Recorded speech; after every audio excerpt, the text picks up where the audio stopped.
आप देख रहे हैं स्मार्ट वर्ल्ड ऑफ टेक्नोलॉजी। हमारे चैनल को सब्सक्राइब कीजिए और साथ में बेल का आइकॉन भी प्रेस कीजिए। हम लेके आते हैं आपके लिए लेटेस्ट टेक्नोलॉजी की वीडियो। हेलो फ्रेंड, नमस्कार। मैं मोनू सिंह और आप देख रहे हैं स्मार्ट वर्ल्ड ऑफ टेक्नोलॉजी।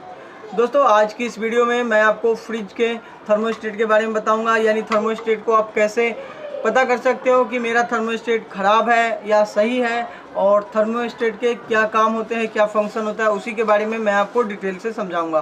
तो दोस्तों, सबसे पहले मैं आपसे एक गुजारिश करना चाहता हूं कि अगर अब तक मेरे चैनल को सब्सक्राइब नहीं किया है तो प्लीज़ सब्सक्राइब ज़रूर कर लें, और जिन्होंने सब्सक्राइब कर लिया उन्हें बहुत बहुत धन्यवाद।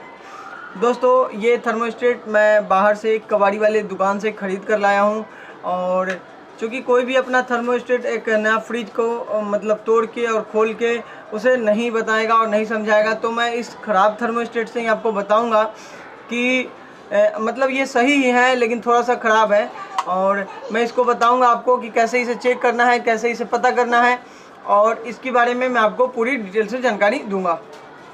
तो दोस्तों, सबसे पहले ये जो थर्मोस्टेट होता है वो लगा होता है फ्रिज में। मान लीजिए ये एक मेरा थर्मोस्टेट है, अब ये फ्रिज में ऐसे लगा होता है, ठीक है। अब ये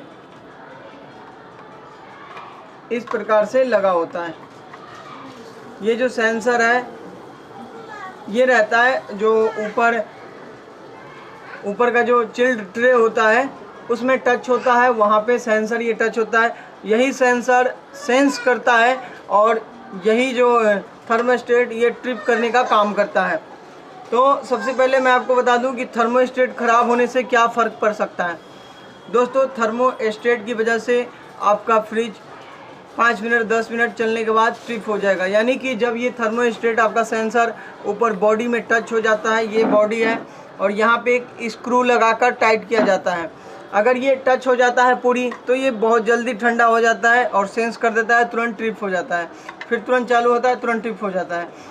तो एक तो ये अगर आपका टच हो रहा है तो इसी की वजह से आपको बार बार ट्रिपिंग की प्रॉब्लम आती रहेगी।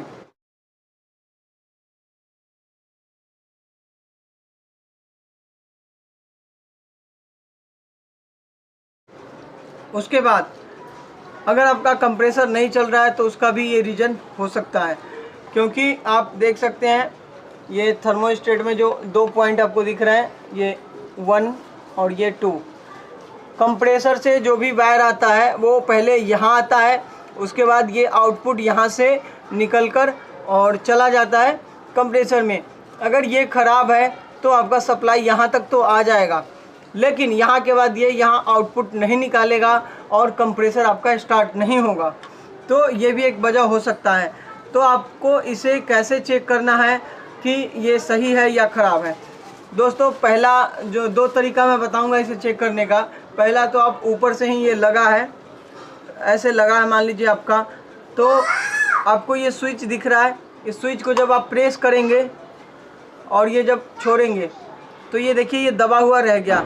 अगर ये ऐसे ही दबा हुआ रह जाता है तो आपका थर्मोस्टेट ख़राब है।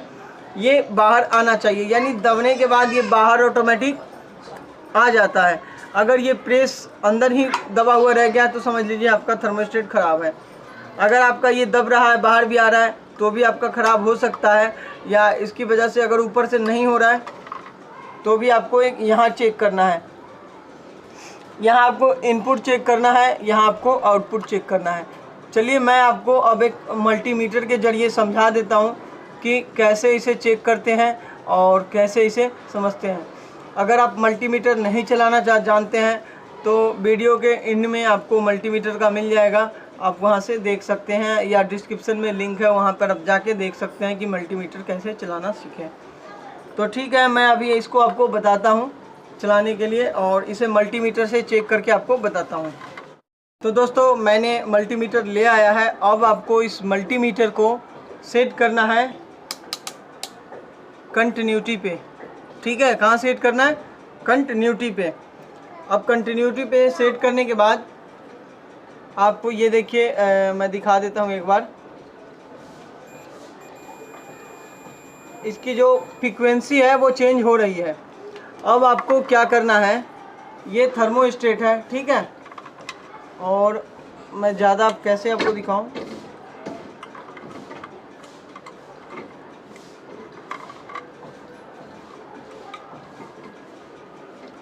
सॉरी मैं दिखा पाने में असमर्थ हूँ, लेकिन थोड़ा सा कोशिश करता हूँ। और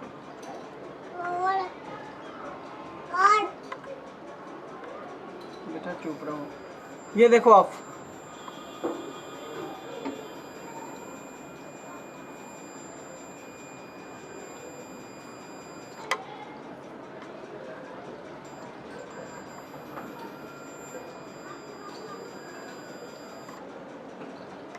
अगर इसकी ये सही है, अगर इसकी फ्रीक्वेंसी चेंज होती है तो अगर इसकी फ्रीक्वेंसी चेंज नहीं होती है तो ये ख़राब है। इसकी फ्रीक्वेंसी चेंज हो रही है, यानी कि करंट जो है वो यहाँ से आके और यहाँ से निकल रहा है, तो इसलिए ये सही है। अब इसे मैंने ये ख़राब क्यों है, क्योंकि ये अंदर दब के रह जाता है, इसलिए ये अब ख़राब है। ठीक है, तो क्योंकि इससे सेंसर में प्रॉब्लम आती है और टाइमिंग में प्रॉब्लम आती है, अंदर की जो गल तो इसलिए ये ख़राब है। आपका ये चेक करना है, ये बाहर आना चाहिए, और दूसरा चीज़ ये चेक करना है। ठीक है, तो दोस्तों थर्मोस्टेट का बस इन दो अगर प्रॉब्लम है, अगर आपके थर्मोस्टेट में दो प्रॉब्लम है, ये दब के अंदर रह जाता है तो, या सप्लाई अंदर से बाहर नहीं आता है तो आप दोनों तरीक़ों से अगर आपका ये दोनों प्रॉपर काम कर रहा है, समझिए आपको थर्मोस्टेट सही है। अगर आपका काम नहीं कर रहा है तो समझिए थर्मोस्टेट आपका ख़राब है। तो सिंपल है। अब इसको खोला कैसे जाता है, तो दोस्तों मैं आपको बता देता हूँ इसके बारे में। जो ये लगा होता है जहाँ पर, यहाँ पर एक ये इन होता है और यहाँ पर एक आउट होता है। ठीक है, आप पेचकस से सहारे इसको निकाल सकते हैं ऐसे करके, और इसको भी निकाल सकते हैं, और ये पेच लगा होता है ऊपर में, आप इसे खोल के निकाल सकते हैं। उसके बाद यहाँ पे बल्ब का डायग्राम होता है, यहाँ बल्ब लगे होते हैं होल्डर, वो मैंने बिल्कुल निकाल दिया है। तो बल्ब को आप सिंपल होल्डर के साथ निकाल सकते हैं और वहीं पे वो लटका रह जाएगा, कोई फ़र्क नहीं पड़ेगा इसके ऊपर। तो दोस्तों इसी तरीके से आप फ्रिज का कंप्रेसर को भी पता कर सकते हैं कि कंप्रेसर हमारा स्टार्ट नहीं हो रहा है, तो इसका कारण ये तो नहीं है। तो दोस्तों यही है, इसमें ज़्यादा कुछ नहीं है तामझाम। अगर फ्रिज से रिलेटेड आपका कोई और सवाल हो तो कमेंट बॉक्स में टाइप करके पूछ सकते हैं, और मेरे चैनल पे कई और वीडियो हैं तो वो भी आप देख सकते हैं। और दोस्तों अंत में यही कहना चाहता हूँ कि लाइक, सब्सक्राइब और शेयर करना मत भूलिएगा, क्योंकि मेरा सारा मेहनत सिर्फ आपके क्लिक के ऊपर डिपेंड करता है। ठीक है, हम मिलते हैं नेक्स्ट वीडियो में, तब तक के लिए बाय बाय और आपका दिन शुभ हो। जय हिंद, जय हिंदुस्तान।